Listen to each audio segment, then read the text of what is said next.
हमारे महान भारतवासी ये महसूस किए हैं, ये जो संप्रदायवादी नफरतवादी ताकतें हैं जो जुमले के बल देश पर कब्जा किया है, ये सिर्फ जुमला जानता है।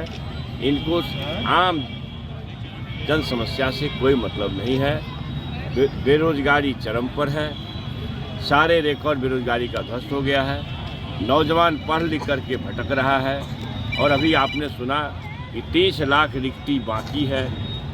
जहां 2-2 करोड़ प्रतिवर्ष युवाओं को नौकरी देने का संकल्प और जुमला पढ़ के गए थे मोदी जी 2014 में, आज तक 20 करोड़ युवाओं को नौकरी होनी चाहिए थी, मगर 4 करोड़ के आसपास लोगों को नौकरी से निकाल दिया गया। इसलिए कि सारे सरकारी संस्था लगभग प्रमुख संस्था रेल सेल सब जान रहे हैं, इनका निजीकरण कर दिया और कर्मचारी की छटनी हो गई।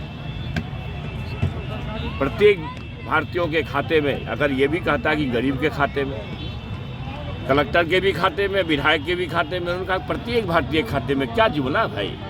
प्रत्येक भारतीय खाते में 15 से 20 लाख रुपया यूं ही चला जाएगा 3 महीना के अंदर अंदर। बेईमानों का पैसा लाऊंगा विदेश से, अब बेईमानों का पैसा दोगुना हो गया। आपको पता है कितना पैसा लाए मोदी जी, देश का लोग सवाल कर रहे हैं। किसानों की आय 2022 तक दोगुनी करनी थी जिनको, वो 2022 भी चला गया। किसान तबाह है। सीमा सरहद पर चौकसी का बेहतरीन 56 इंची वाला कहते थे। चीन घुस करके, आपको पता है, आप चैनल वाले लोग हो, चीन घुस करके हमारे गांव का नाम बदल रहा है भारत के गांव का, और 56 इंची तो चुप है। तो इसका मतलब ये है कि इनको जन सरोकार के मामलों से कोई मतलब नहीं है। आदमी महंगाई चरम पर है।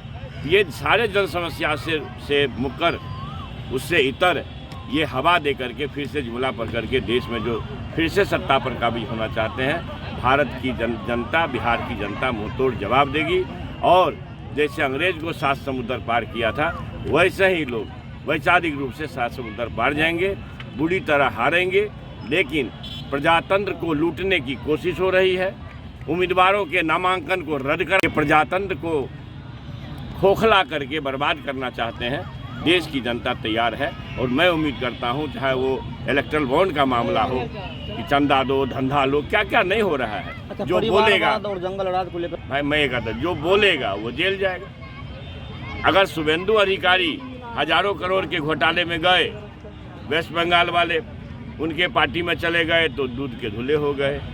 छगन भुजबल हो, अजीत पवार हो, एकनाथ शिंदे हो, आप जानते हैं 70,000 करोड़ के सिंचाई घोटाले का आरोप प्रधानमंत्री जी ने लोकसभा में लगाया और वो बीजेपी ज्वाइन कर लिया तो प्रधानमंत्री जी का मुंह बंद हो गया।